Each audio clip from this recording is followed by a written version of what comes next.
È il momento della quinta corsa, un miglio per cavalli di 5-6 anni, in realtà sono tutti 5 anni.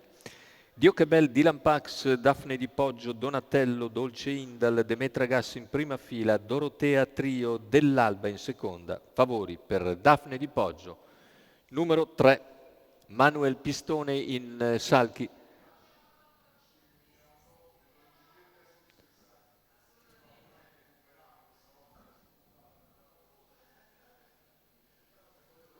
Sbaglia Dio che bel, mentre c'è lotta per il comando con Daphne di Poggio e Donatello che si avvantaggiano, poi Donatello ripiega in Cavallo scia numero 2, Daphne di Dylan Poggio. squalificato. La squalifica Cavallo. intanto per...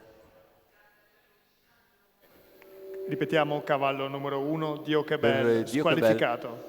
E in terza posizione intanto si è sistemato Dolce Indal, 200 iniziali in 14,5 all'esterno.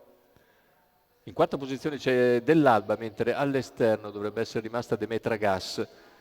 Sono in 5 praticamente dopo la fase iniziale, che ha visto in difficoltà 3 concorrenti. Continua a guidare comunque Daphne di Poggio, che ha completato in 36 i primi 400 di gara, si trascina Donatello e Dolce Indal, all'esterno invece Demetra Gas, che costretta a corsie scoperta, mentre nella sua scia agisce Dell'Alba, in coda è Dorotea Trio. Se ne vanno i primi 800 di gara in 1 e 2, un tranquillo 31,4 di secondo quarto per Daphne di Poggio, che continua a trascinarsi Donatello e Dolce Indal, mentre all'esterno Demetra Gas rimane sempre lì.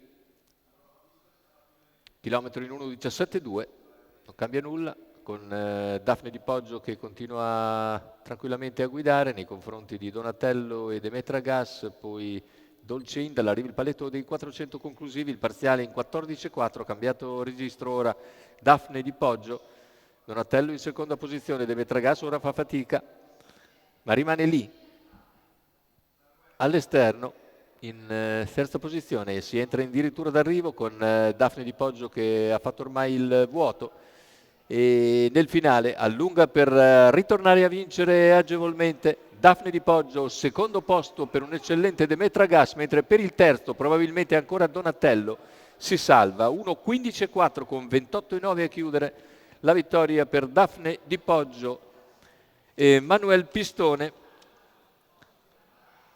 Il training è quello di Massimo Barbini per conto della Scuderia Mistero. Rivediamo Daphne di Poggio che dopo 2 corse no ritorna alla vittoria in percorso di testa. Manuel Pistone in sediolo. Al secondo finisce un'ottima Demetra Gas che precede di misura Donatello, almeno questa è l'impressione, ma attenzione, c'è anche Dolce Indal vicino. E ci sarà forse fotografia per il terzo posto, perché i due sono molto vicini, Donatello e Dolce Indal. L'impressione però che Donatello si sia ancora salvato di misura.